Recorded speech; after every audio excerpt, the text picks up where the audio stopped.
Hello. Hello. Hello. Evening. That light's really quite mad, isn't it? Right. Evening.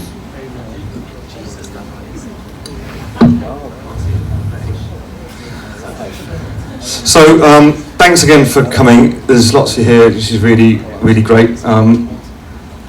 That's better, thank you. Really wish I'd prepared some questions for this. We're going to go to a Q&A soon, so you guys can help. Anyway, so Swinscoe, Dominic Smith, the Cinematic Orchestra, here in London this week doing shows at the Roundhouse tomorrow, Thursday and Friday, as part of the current stretch of the tour, the European tour.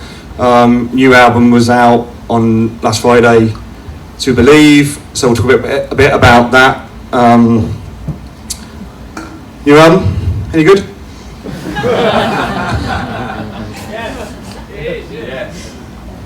We like it. What do you guys think? We like it. I mean, it's been 12 years since the last studio record, Ma Fleur. You guys doing music the way you do it, how did you approach dealing with the sort of changes that have happened since then, not only in terms of music consumption, streaming, playlists and so on, but also society being fucked wise? Good evening, everyone. Well, I think there's a couple of things. Obviously, it's been a minute since we did a record. Part of that was my fault, only because It's public. only because it was a slightly new writing situation with the both of us working together from the ground up, and that in itself, you know, you find a new place to write and dream about what the record's going to be like. And at the beginning, the dream's pretty fuzzy, and it takes a little minute to work it out. And in a weird way, like even though so many things changed, we actually went back to. And part of the reason I got involved more was that after Ma Fleur and after a bunch of touring and a bunch of other projects, it was like, okay, how do we do this next record? And at the time we were working with so many live musicians and doing session after session, and we weren't really getting any kind of purchase on it. And so I was like, why don't we just go back to a laptop and a sequencer, a sampler, you know, just basically cutting stuff up and using that kind of sculpture technique to start the tracks. And so that's what we did.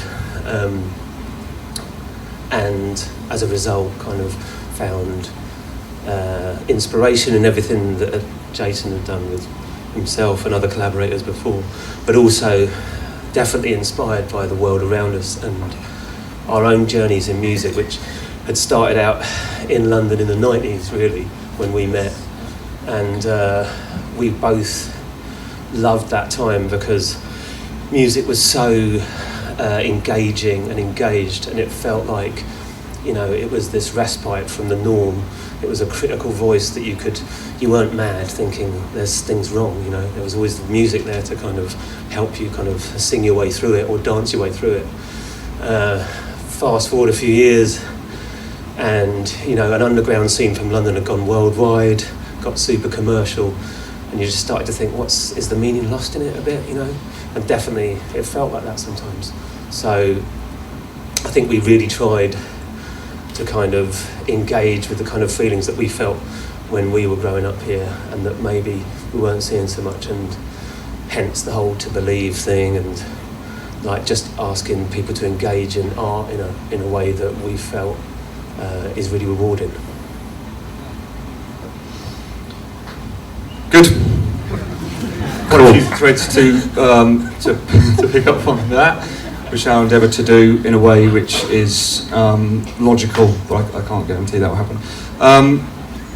So yeah, where should we go from there? I mean, I think maybe the best thing to do is talk a bit about actually you two, because prior to this point, Jason has been sort of the figurehead and the face of the band You still hear me? Yeah.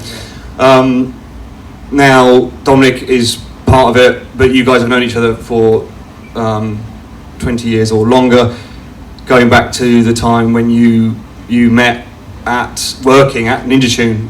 For those that don't know, Ninja Tune is a record label, and it's still the Cinematic Orchestra's record label. What was going on those days, mid to late 90s? Put some sort of names and places on the sort of stuff you were just referring to. Well, yes, I met Dom at Ninja. I was drawn to Ninja Tune through just wanting to kind of hear and engage in kind of electronic, kind of infused kind of music, and I worked there as an intern for a good few months, and making tea, doing mail outs on kind of 12 inches, getting my head round the corner into the studio, which was Colcott Studio, which was in the office environment at their old office in Clink Street in London Bridge, right on the river. And there was a really kind of like engaging environment in music. For me, it was I was drawn to London as the kind of the cultural centre for music, and it was a really kind of happening place, and the office was a wonderful kind of environment for music to be shared, and new music, and people bringing in dub plates and demos, and there's a magnetism about it, and so many people were drawn in. And while working at Ninja or starting to kind of work doing distribution and marketing, Dom was always there. There's a lot of people there on the periphery, and Dom and I seem to have an aesthetic that there's a kindred aesthetic in what we were pursuing in music, and Ninja Tune was a hub for us to kind of explore this environment of music at that time, and so that kind of inspired me to actually then produce music, just like in an evening, just like demos, just bedroom with an S630 Performer, I think it was a Mac, and an S1000, an Akai sampler, and it's just very inspiring. And also growing up, and at that time the kind of London club culture was very popping. The Blue Note in Shoreditch on Hoxton Square was the kind of go-to club. There was Mo Wax evening there was Metalheads, there was Ninja. It was just like, it was one of the clubs to go. And underground music at that time was politicised, as Don was kind of saying, and it engaged culturally and socially and had some gravitas and meaning to it.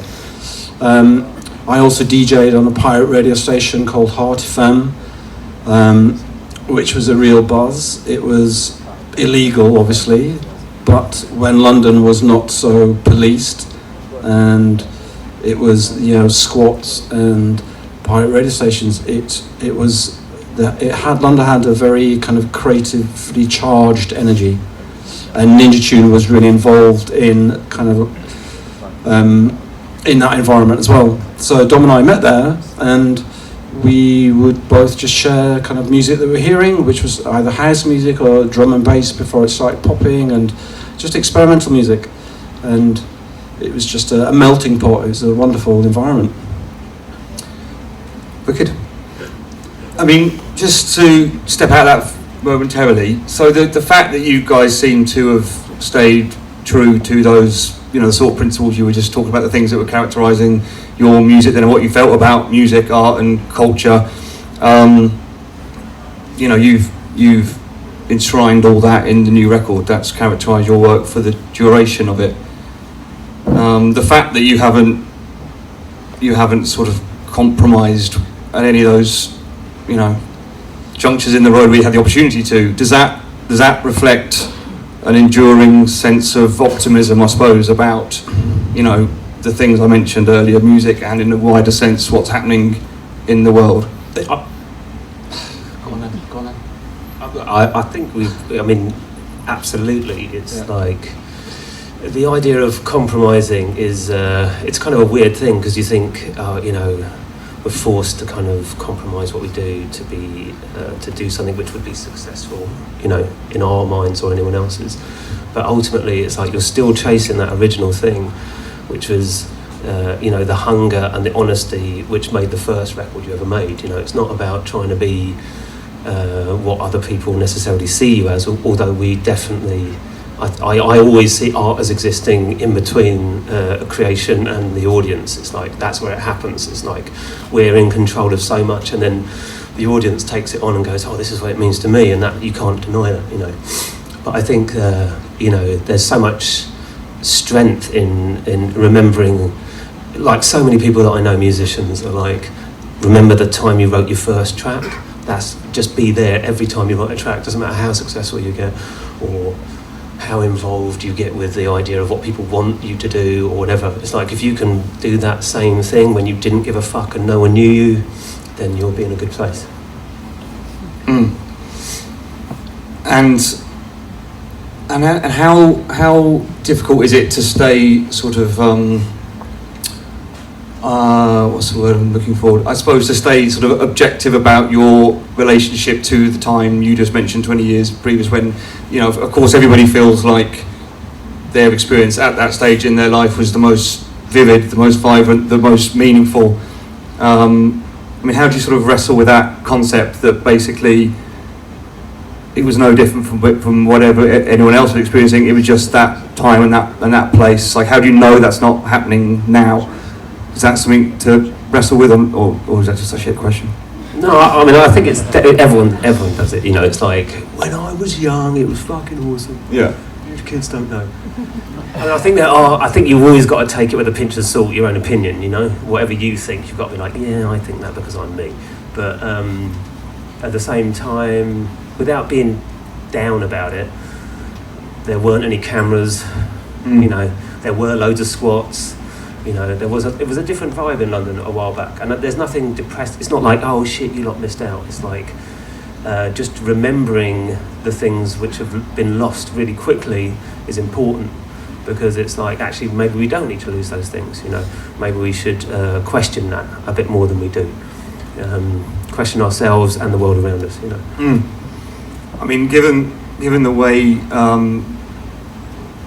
Again, talking about the things that have changed since the last studio record, I mean, social media obviously is all around us, and that sort of segues very easily into platforms for releasing music. The sort of technology behind it has changed quite radically, the production and dissemination of music.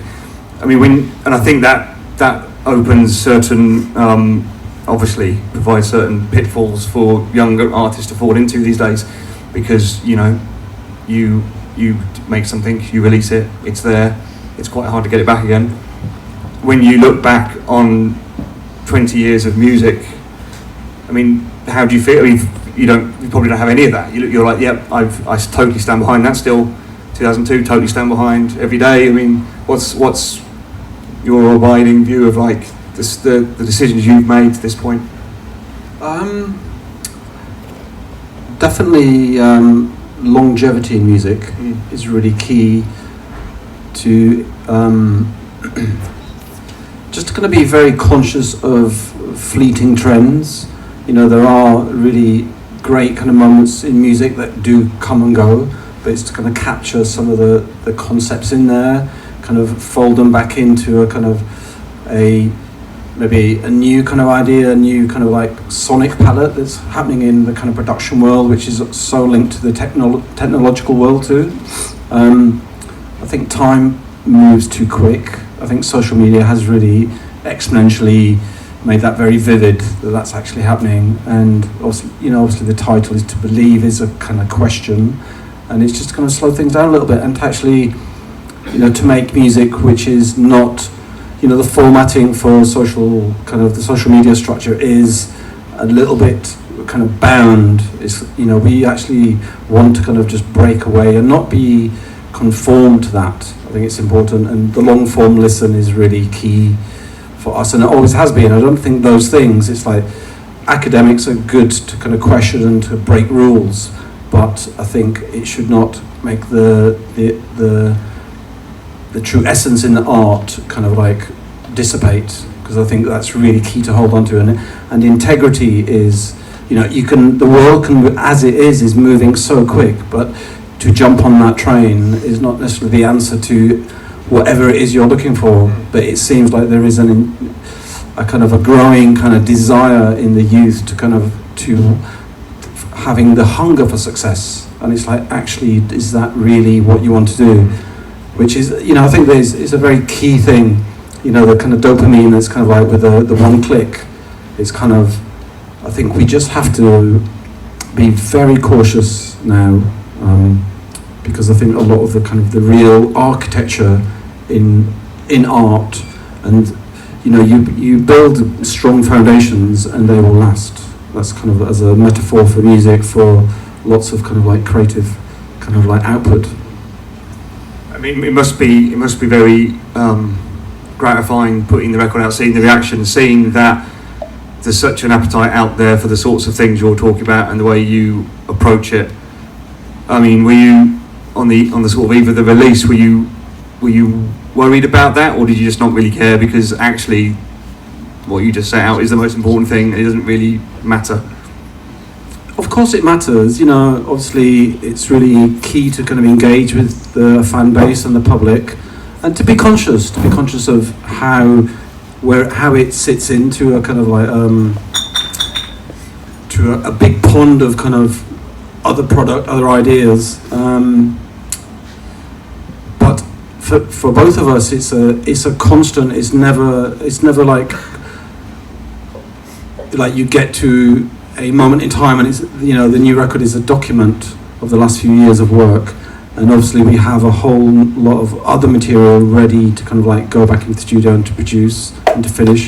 So it's an ongoing thing, and it's never to kind of just rest on the one idea and sit back and watch it all happen and take the accolades. It's kind of like it's back in the studio, it's work. We come from a kind of working class ethic, which I think is it's very ingrained in both of us, and it gives us a kind of realness in a kind of society where it's kind of lost itself, and especially with the youth growing up. I have children, and seeing them kind of instantly engaged, instantly kind of able, with kind of like smartphones and iPhones, devices which are so easy to kind of like navigate.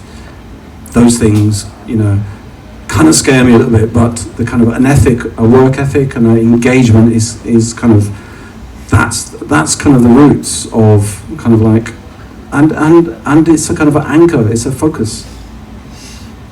Yeah, I mean, it's quite remarkable really that it doesn't feel like there are that many people approaching these questions in the way you guys are. So, thank you for doing that, because, the album is obviously truly wonderful response to the sorts of things you're talking about. I thought maybe to go back to the start again, pre-Ninja, pre-London, and I actually don't know the answer to this question, but what music were you into, both of you, before you were like sort of engaging with what London had to offer in terms of clubs and music and so on? So, sorry, the question is what pre-London. Pre-London. I was really into hardcore, actually, like punk, kind of Minor Threat, No Means No, which for me is like, and they kind of had like, and Primus, there's a kind of like a jazz thing about them. I was a failed bass player, but I was trying to kind of research and engage in kind of bass players in music. Obviously, you have the kind of classic rock bands where there's great bass playing, but I wanted to hear more virtuoso, and I was hearing that in bands like Primus, as well as listening to kind of like Charles Mingus, Chaka Pastorius, Jimmy Garrison. And so my way into music was it was a bit of an explosion, actually. From obviously growing up as a kid, you're exposed to what maybe your dad's record collection and the radio. It was that was about it. And then bootlegging happened, cassettes, kids were kind of like swapping, doing mixtapes, and that was exciting. And so all of that, the birth of that, and it was kind of just the environment where there was a wider exposure to music was beginning for me probably around 13, 14. You know, but pre that it was kind of like Adam and the Ants, bit of that, you know, which are cool, but it's kind of essentially mainstream. You know, my family don't have a background in music. I wasn't exposed to kind of like classical music or academic music. I didn't learn to play the piano, or wasn't pushed to play the piano or a violin or whatever from 4. It was all self-taught, and same for Dom. Yeah, Dom, talk a bit about your sort of early history in music and then how that led to the influences you brought to bear on early cinematic. But do it quickly. I think when I was the first music, I was kind of into I got a lot of old music actually, because I was an aspiring mod when I was very young, and that led to Northern Soul, and then a bunch of really good like Stax and Booker T and all of that sort of stuff. But definitely like the 60s, Dylan, Hendrix, like, you know, that stuff really, I think it was probably apart from, you know, pop music or whatever was going on when you're growing up, but yeah, for sure. And then bring it back into early days at Ninja. J was working on Motion. Was that 98? 99. You were at Ninja as well. Yeah, talk a bit about the sort of. I mean, that was a key moment for me and Jay, because we both worked in the office. We definitely knew that we were we both had a kind of like someone playing something and we'd be like, oh yeah, this is good, and we'd see that we're both liking the same sort of stuff and kind of going a bit, ooh, what's that, other stuff. And so when it came to Jay making music, and working on that new record, it was a little bit of a funny environment because it was in the office, and it sounds funny to say it now, but it was a bit like contentious to make music if you're working in the office.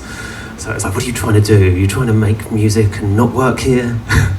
So, and on top of that, Jay's first record was really, if you were there at the time, it was a really new sounding record, and it kind of took the ideas that a lot of people had at the time in trip hop, and rather than sampling jazz records to make something much simpler, it sampled jazz records to take that essence and some of the complexity and the, you know, what jazz can achieve as a freer form of music, and put that into an electronic world, and everyone was like, what the fuck? And there were definitely, it divided the audience right at the start, even in the office, and because obviously of our relationship, I think it was the first time I realised you trusted me when you were like, sequence the record for me, because you were like, I've had enough, I don't know what, you know, I trust your ears on it. And yeah, that was really the beginning of us having a significant musical collaboration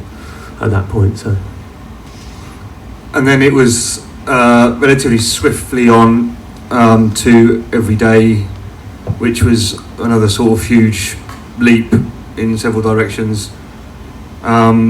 First time you were collaborating with vocalists, is that correct? Yeah, the obviously Motion was all sample based. Yeah. Every day it was quite rapid actually. What happened? Motion was released. There was quite a lot of noise around it, which was for me unexpected, and I was quite quickly asked to, can you perform live? Do you have a band? Is this a band? Actually, was the question. Is this a band? So or an orchestra? Yeah, it kind of blurred the lines and was a little kind of like, we don't know what this is. How is this put together? Now, being asked to kind of do some live shows, I quickly had to kind of get some of the studio musicians for the recordings into a rehearsal room and try and get my shit together, which I hadn't even planned in doing. So that led to kind of some touring, and then it led to a commission for writing a score for Man with a Movie Camera, the Ziga Vertov film, in Porto, which was the European City of Culture in 2001. And that rehearsal and that actual project led a lot of the music, instrumental music, was written then, which was then kind of rearranged and changed and became actually every day. So it was symbiotic. Those two things happened, and that's why it was a rapid kind of like move into every day. Yeah, I mean, you really were in the deep end in several respects, and were you? Because not only were you, hurriedly putting together a live show, but you were collaborating with legendary vocalists like Fontella Bass. Yeah, no, it was obviously Releasing Motion. Kind of Giles championed, and he was a big supporter. Giles introduced me to Theme de Yo-Yo, which is the art ensemble of Chicago track, where Fontella Bass is kind of the vocalist. And it kind of blew my mind. I'm like, really? When was this recorded? And it was just so free but funky, and it was crazy. And lyrically, just very surreal. And it was associated. It was part of a film score that the ensemble of Chicago did for a film called Les Stances de Sophie, which was never released. I think it was 1960 or around there anyway. And because I was so blown away by the track, I was like, I would love to work with her. Is she still around? And she was self-managed, and it was through Jeff Way at the Ninja Tune office in Montreal, had a connection to a small jazz label called Just in Time, who were based in Montreal as well, and they'd put out a Fontella Bass record probably a couple of years before that. So they ended up just getting the number and calling her and talking about free jazz and Lester Bowie and kind of and contemporary electronic music, and it just kind of went from there. And a flight with Phil France at the time to St. Louis, where she lived, and just get in the studio. And All That You Give became a kind of like a song for her, for Lester Bowie. It was a very moving moment, and obviously a lot of vocalists that Dom and I have worked with, and previously Cinematic have worked with, or myself, they're kind of engage with the music on a very emotional level and quite very deep, and it's not intentional. I don't go, come on, spill out your heart. It's just the way it's emotive for them. And same for Roots Maneuver. There's depth in the kind of lyricism and the content in both performances that he's done. But just and that's why it's kind of a very key to kind of find the right fit, kind of like conceptually and emotionally, and the content with the music. And collaborations on the new album obviously include another track with Roots Maneuver. Tom, do you want to talk a bit about the collaborations on the current record? I know you just missed a whole section of your career. It's just minor things like To Build a Home, and but let it go. The collaborators on this record, well, it all started with Moses. Yeah, Moses Sumney, which was a product of spending a lot of time in LA, as we both have, and a really good friend, a photographer and filmmaker called B+, sent me a video of Moses really early on. I think it was one of the first things he ever did. A track called Replaceable, and this is before Moses had anything out, and we both fell in love with it. And Moses actually was really a key to the record, because it was the first time we ever had a conversation with someone about the concepts, about the record and the ideas that we wanted to try and explore. And he was such a delight to work with. He's such a nice bloke, and very open, incredibly talented. Those two things don't often go together. Incredibly talented people are often really uptight, but he's not. And he really, really wanted to collaborate, wanted to be open, and wanted to learn about the ideas rather than dictate it. And even though the lyrics on that record are quite ambiguous, and you could read them and read them and read them and find different meanings in them all the time, it definitely was the birth of this record. And we want it to be a question more than an answer in it, and he really, really worked with us on that in such a, for us, really satisfying way. So it was like, there we go, this is the beginning of something. After that, to be fair, we've tried lots of different vocals on this record, and we still have collaborations which we've kind of put to the side for now, and we're going to work on hopefully in the future. So there's no chronology to this necessarily, but when it came to Roots Manoeuvre, that was kind of a fun moment because we had tried lots of vocals, and we didn't want to necessarily do another Roots Manoeuvre track because Jason had already done one so well before. It was kind of like, okay, do we want to go back to doing something with him? And we definitely tried a number of vocalists on that track, and all with really great moments in it, but nothing which quite took flight. And then we kept working on the music, and then in the end it was like, I couldn't hear anyone but Roots Manoeuvre on it. You know, he's such a distinct vocal and such a beautiful poet, that it was like, God, like this is the only guy who's going to make this really come together. And then Jason took the task of doing the recording because I wasn't available at the time, but yeah, it came out even better than I would have thought. It was kind of like a bootleg vibe, kind of like rock up to a hotel with a mic, laptop, and just 24 hours later have the bones of that track. It's kind of like a bit gangster, a bit ghetto actually. It was recorded at the Ace, wasn't it? At the corner. Pretty ghetto. Yeah. Well, you know, it used to be ghetto around there. Let's put this in context. It was once. Conscious of time, getting texts about time.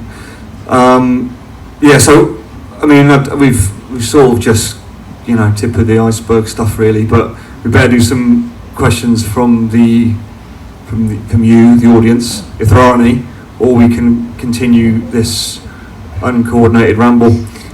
Anyone got anything for the band? Yes. Oh, you need a mic. How's that going to work? How's that going to work? I think everyone can hear me. I was wondering whether Roots Manoeuvre is going to be playing. Oh. Any upcoming gigs? No, he won't be playing with us. No, he's not doing live shows, so it's purely for the studio. Sorry. I'm looking forward to seeing you though. It will be worth it. Yes, sir. Whilst talking about collaborators, how did you guys come to start collaborating with Lou Rhodes? I'm a fan of hers, I was wondering how that first came about. Lou Rhodes. Yes. How did the collaboration with Lou Rhodes come about? On That's Time and Space, isn't it? On Muffler. That's right. Good. It was around my Fleur. She did a solo album actually. I forget the title of it, which is just kind of vocal and guitar, and it was very inspiring. And it's a very kind of, I think it was quite a great moment for her moving to kind of, her solo career out of Lamb, and I think it kind of did quite well. And obviously as a continuation from To Build a Home with Patrick, and singer-songwriter kind of like connections, Lou was kind of like she was kind of in the ether and around and was willing to collaborate, and she ended up collaborating on the Disney score that we did, the Crimson Wing. She's involved in that, and I used to be a big fan of Lamb. You know, Lamb was one of, you know, Gurecki, some of the early tunes. We'd get the 12s at Ninja and they'd be like, damn, that's really good, you know, hearing kind of electronic music in 5/4, you know, which was, you know, generally used to be in 4, but it's like adding that kind of extra kind of like twist on kind of like club music actually was kind of inspiring. Yeah, the first Lamb records are really, really good, definitely.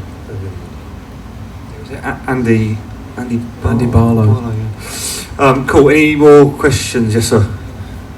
Yeah, I was just saying, you talked about collaborating, you talked about B Plus, getting in touch with you then. Obviously, his influence with the labels like Stones Throw, Brainfeed and all that kind of stuff. You had input of potentially doing, because that scene must in some ways feel like what the original must have felt like years ago. Because those labels are what they're kind of building massive new people flying over and stuff like that. Have you kind of felt in some ways that there's potential collaboration with those kind of artists? I mean, he's phenomenally talented, is all over the record. And I mean, I live in LA, so I'm around that whole world a lot. So yeah, and LA's such a collaborative place. It's really, people are very, probably because we're not no one's stuck together in LA. You're not like, fuck, you know, I'm not going to see that person on the street. You never see anyone on the street, so you're like, hey, you want to do some work?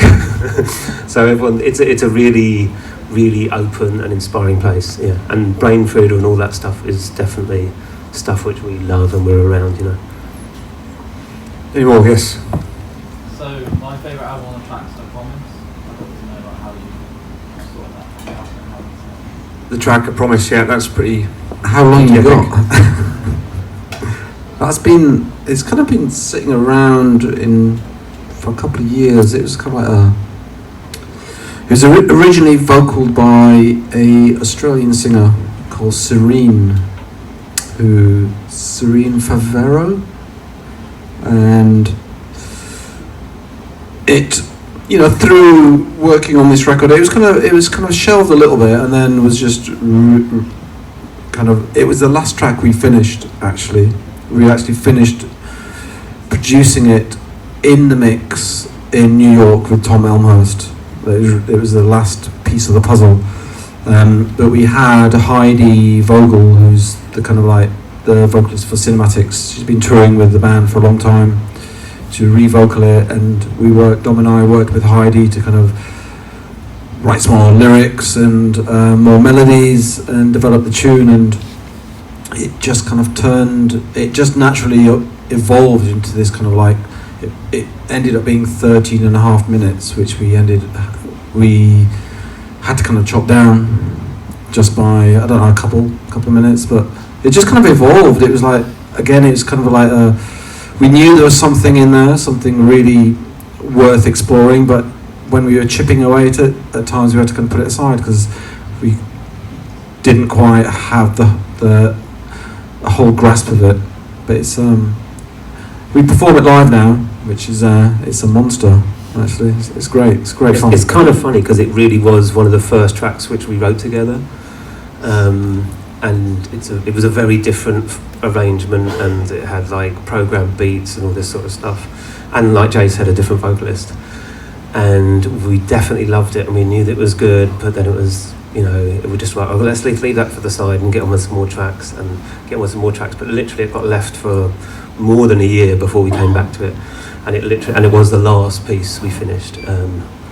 But you know, that time away from it is a real privilege when you're writing, to come back to it and then listen to it, and you haven't honestly listened to it for a few months. You're like, okay, it's easy then.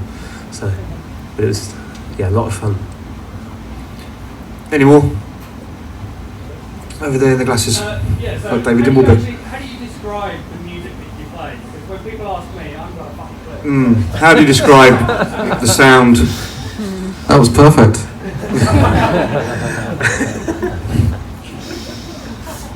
You nailed it.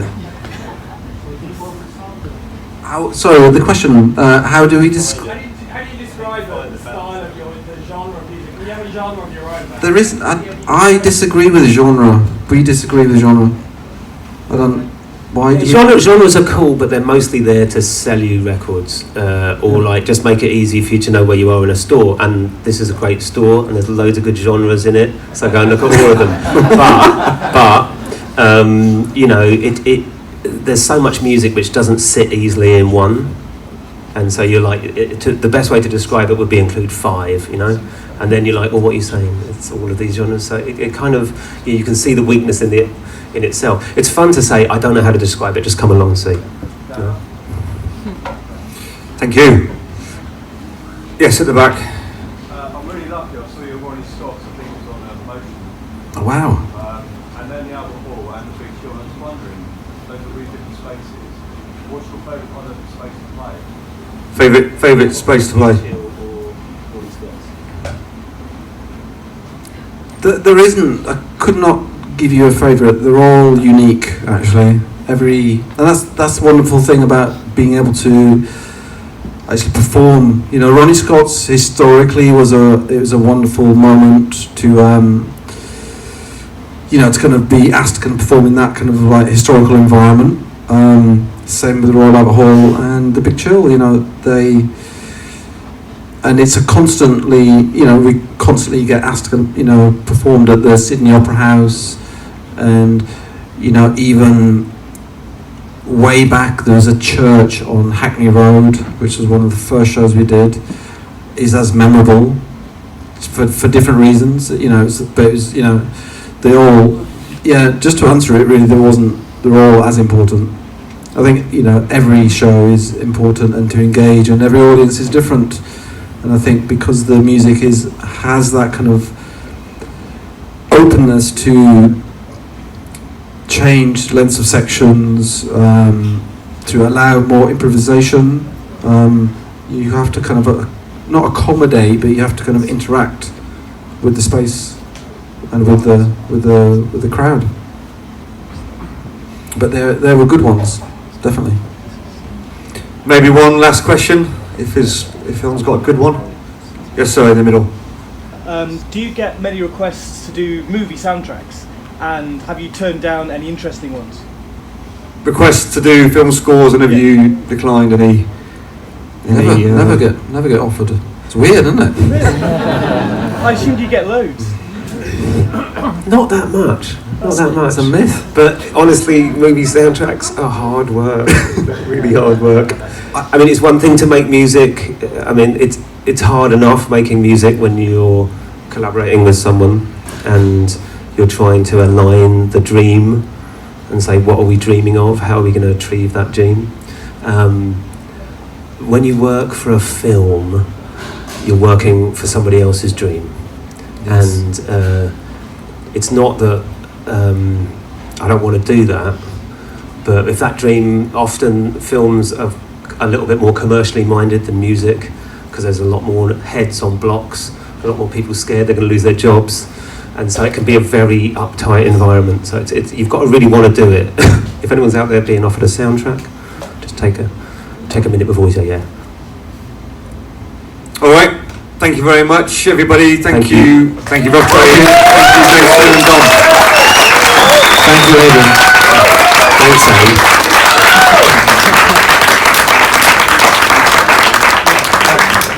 I think some recordings signed by the band by the door. If you'd like that in your collection, thanks again.